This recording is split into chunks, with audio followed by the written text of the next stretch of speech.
Bismillahirrahmanirrahim. Ni ada ikan gaul garang kunyit goreng. 2 biji bawang besar, halia tu setengah inci, serai 1 batang. Bawang putih tu dalam 4 biji ya.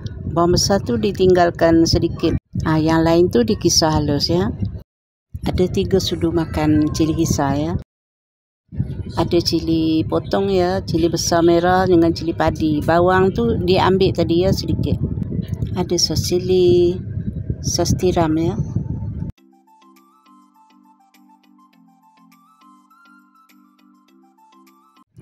Bawang besar, bawang putih, halia, serai tu kita kisar halus ya.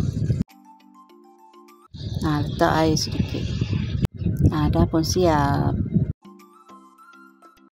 Letak minyak, nak goreng ikan ya.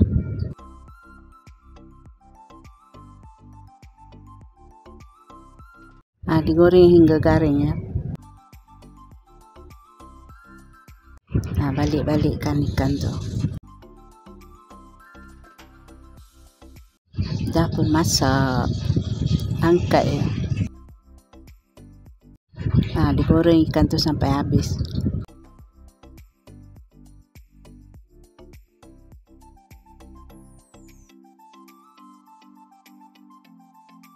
Kurangkan minyak yang goreng ikan tadi tu. Masukkan bahan yang dikisar tadi tu. Letaklah air.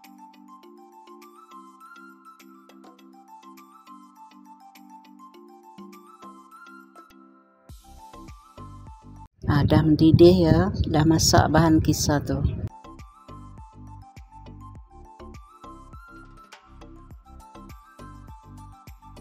Boleh dimasukkan cili kisar.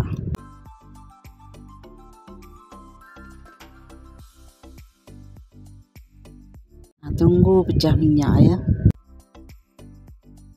Dah pun pecah minyak.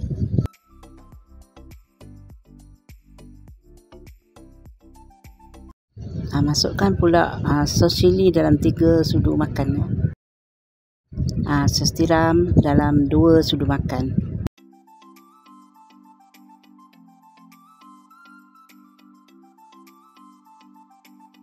Masukkan air untuk kuah ya.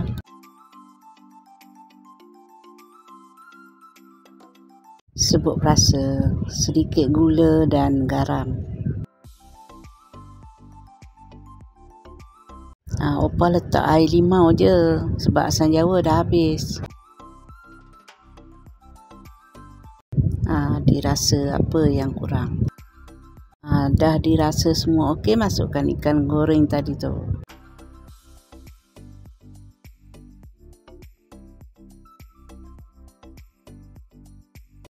Masukkan bawang besar, cili padi, cili besar merah, gaul.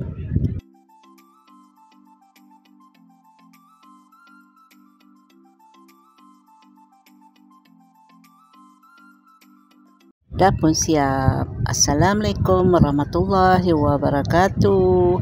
Selamat mencuba. Jumpa lagi di lain video. Bye bye.